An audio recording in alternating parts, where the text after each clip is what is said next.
Hey, how's everybody doing? Welcome to Worst Reviews Era. It's just gonna be me and Amazing on this one. You know, we went to the movies to go see Beetlejuice. She drugged me to the movies to watch this.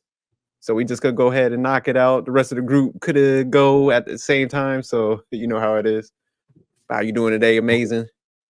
What's up? I said, how you doing today? Good. Doing good. All right, pay Ready for attention when this I'm review?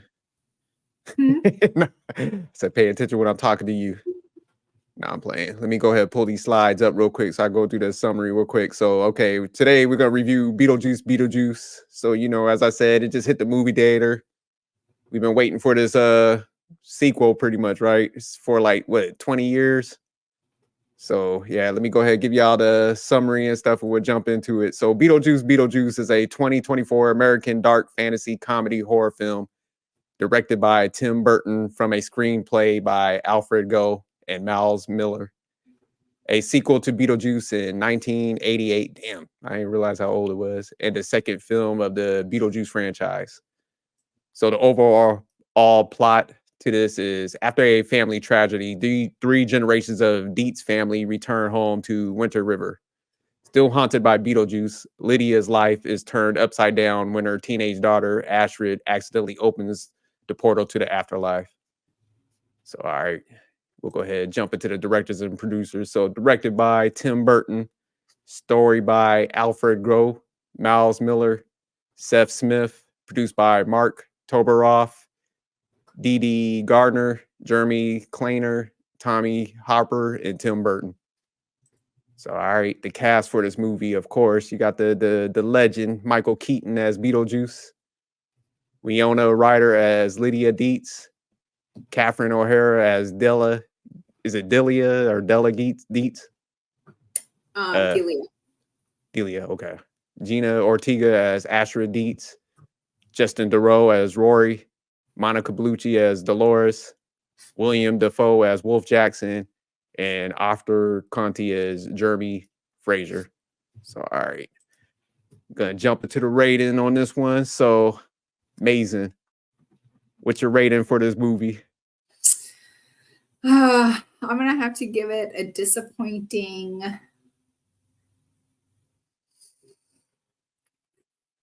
5.5. 5.5. So you got it as average. Okay. Yes, and that I feel like is being fairly generous, and it Mm. really pained me to say that because I've literally waited since 1989 for this remix or sequel. Damn. Yeah, you a big fan of the Beetlejuice series. You always have us like watching the first one. So yeah, she made me pay all this outrageous amount to go to the movie theater to sit in on recline seats. So she was definitely anticipating this one. Me, my rating for this movie, I'm gonna have to give it a 4, right in between bad and decent. So I feel the same sentiments as you, but I can't even give it an average. And I think it was the anticipation. But we'll go ahead and we'll start. I'll start with you with the questions. So why'd you give it that rating and repeat your rating again? Which So 5.5 was my rating. And I gave it so going through the questions, let's say. I would recommend the movie just because I feel like, especially if you've seen the first one.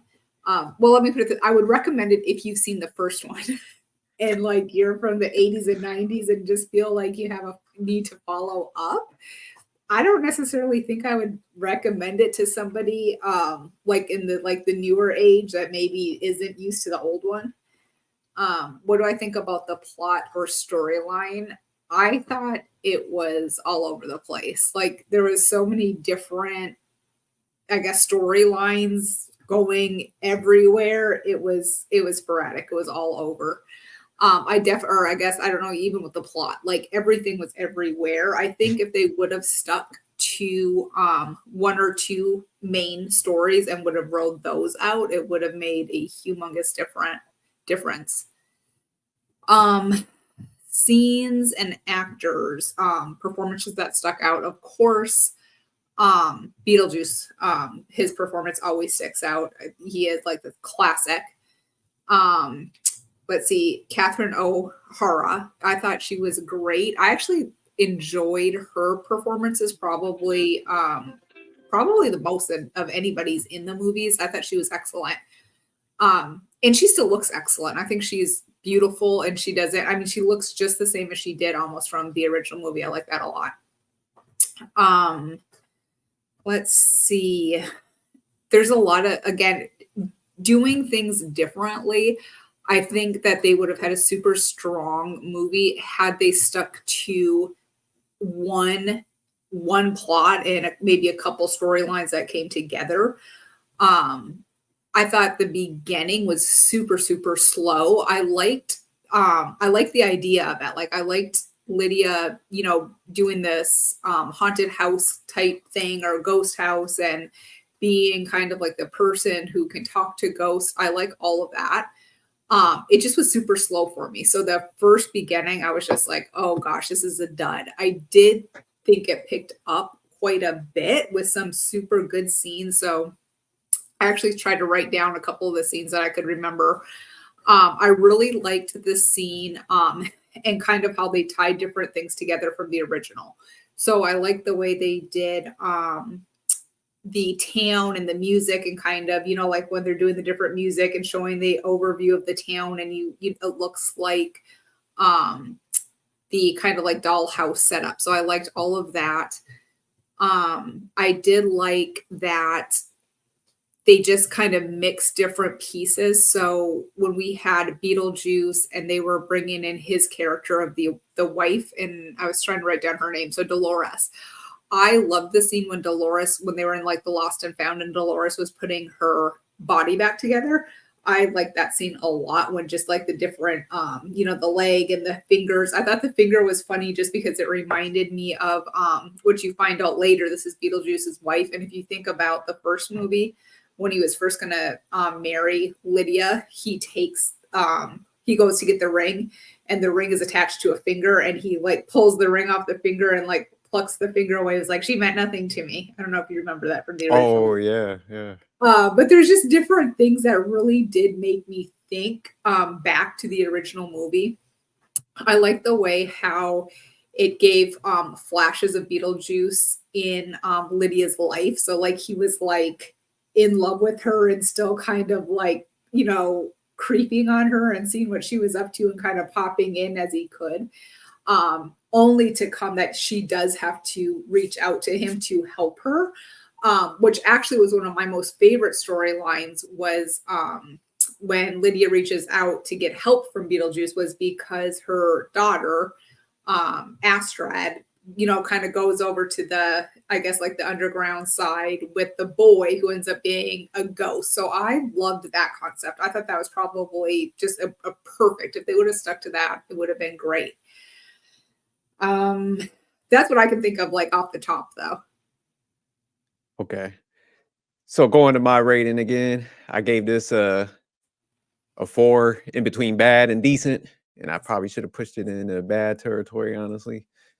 But the reason why I gave it that rating, kind of like what you said, it was definitely the plot and storyline was definitely inconsistent, and I'll cover that more. So let me just answer the next question. Would you recommend this movie to anyone? Like, I wouldn't. But it's kind of one of those things might have to just to close that like anticipation if you've seen the first one. But if you ain't seen them, I'm like, see the first one, but like maybe leave this one off the list unless you just bored, like when it comes on the Netflix or something like that. And going back to the plot and storyline, like you said, they had the storyline with the wife coming back to life. Then they had the storyline with the boy that like killed his family and was like, trying to snatch souls with the daughter. And then overarching, there was the dad that in the original film that died, and then them trying to find the father. So there was like 4 different storylines. So like you said, it was jammed up. So they should have picked, like you said, maybe 1 or 2 of them, focused on that. And then maybe in a third movie, like introduce like Beetlejuice wife should have came back at that point. because like even in this movie, one of the parts I hate, like she was definitely interesting. Like you said, she pieced herself together, came back. She was all like, pretty much sucking the souls out of all the dead people. And then towards the end, like she got taken out by the sandworm all easy and stuff. So I think they Like just rushed her story. instantly. Yeah, yeah, like Like, instantly. That's what I'm saying. So it was just like, damn, like they, Monica Bellucci's character. So it's just like they took her out easy. And then as far as like actors and actresses that stuck out, the one that stuck out to me, and it was because it was such a terrible character, was that guy, Lydia's like fiance that she was about to marry, because he was just so Rory. like over the top. Yeah. So they made him kind of too silly. And even the one lady you got, the Lydia's mom, I forgot her name, Delia, Delia. whatever. Yeah, I think they kind of made her a little bit over the top at points where she was kind of annoying. So I think their performances, of course, Michael Keaton is a legend. I like Lydia and even her daughter's performances. So I thought those were tough. Even a boy that was like a ghost. Like I said, I really like that storyline. They should have definitely like tapped into that one more. And then like they had to reach out to Beetlejuice for that help and assistance.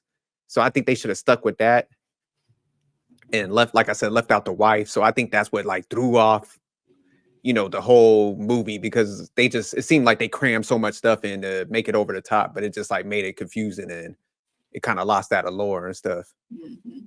So yeah, if I was like to do this movie differently, like I said, I would just take out those portions, elaborated on that movie a little bit, because I did like the element where they went back in Beetlejuice's like origin story. So maybe a little bit more of that, and then her trying to find a father and all that stuff. So yeah, left it a little more basic and took out the rest of that stuff. I think the So other thing I was oh, go gonna say, ahead. the other thing also is so going back to the original movie, at the end of the original movie, you see like Lydia's kind of like in a happier place, and the Maitlands and the Dietzes, basically it's kind of an agreement like, okay, we're gonna all live together. I think the Barbara and Adam Maitland, which was the original ghost on movie number one, there just was like no closure. And I felt like for them to Yeah, be they like basically such a huge, I mean, they were the whole movie almost. And those are huge actors as well. So you had Gina Davis and Alec Baldwin. So I felt like in one way I could see why they didn't bring them back, as far as right, they're aged at this point. That original movie was so long ago, so you can't really have ghosts that have aged, year by year with everybody else. But I felt like I literally, when I think I want to say it was Astrid who asked about them or something, and basically all it was is there was a loophole and they got to cross over. It was something super random, and I was just like, that was like, could have been a humongous storyline also. I oh just yeah. felt like it was nonsense. I don't like that piece at all. I also liked the fact that this was random, but I thought Astrid made a good daughter for Winona Ryder. Like I felt like just like some of their characteristics of the way they looked, like I felt like they literally looked like they probably could be mother and daughter. Yeah, they both had that goth type look. Yeah. So I did like the way they did that, but I thought they also made um Winona Ryder's character so like blank at the beginning, which I guess she was kind of like on these pills and stuff, but that also I thought was super random. So I think they could have done a better job there. Yeah, they definitely disconnected the story from I think the first somewhat, except for the Beetlejuice connection, where, like you said, they kind of went in what happened to that family, because yeah, they were so pivotal for the first film. So yeah, man, they left out so much stuff, and like you said, made her a little docile, where she's just on pills and stuff. And then yeah, but I did like the daughter character. She did a good job. So yeah, I wish they would have stuck with that, like the daughter and that boy ghost, wrote that out a little bit more. And like I said, like maybe in the next one, introduce the father a little bit more. They could have spoke about him, like build the hype up, like, damn, where's the dad? And then, maybe in the second one, like that's when they should have bought out Beetlejuice wife, because I think they just ruined that character by that ending. But all right, we'll go ahead and jump into the next portion. Would you change your rating, or are you gonna keep it the same? Amazing. I'm gonna keep it the same only for my love of Beetlejuice alone. Oh, so you keeping them afloat just on the strength of the first movie, huh? Yes. I'm going into bad territory. I'm moving it down to a 3.9. I can't leave it on least decent because yeah, just the anticipation alone. 20 years, 20 something like that, and then I this is what was we get. now Because one other thing though, just to mention, because I have been asking people that I know that have seen the movie like what they thought. And I feel like it's a pretty consistent consensus where if people were huge fans of Beetlejuice 1, um, they are kind of like kind of missed the mark and they were disappointed. If they were not fans or just like, yeah, I saw Beetlejuice 1, but wasn't, like didn't watch it a lot or whatever, they seem to enjoy it more. So I think that actually is like a huge factor on um if you will enjoy this movie. no, that's a good point. Because yeah, if I never would have saw it and say I would have watched this on like Netflix and I didn't have that anticipation, because I'm grading a little harder because like you said, I saw the first one, so I could admit that I'm biased. But if I would have saw this probably on Netflix, I'm like, all right, man, it's a average, movie. I go watch it. I wouldn't be upset. So yeah, that's a good point. But all right, we out of here. Thank y'all. Keep tuning in and see you next time. Peace.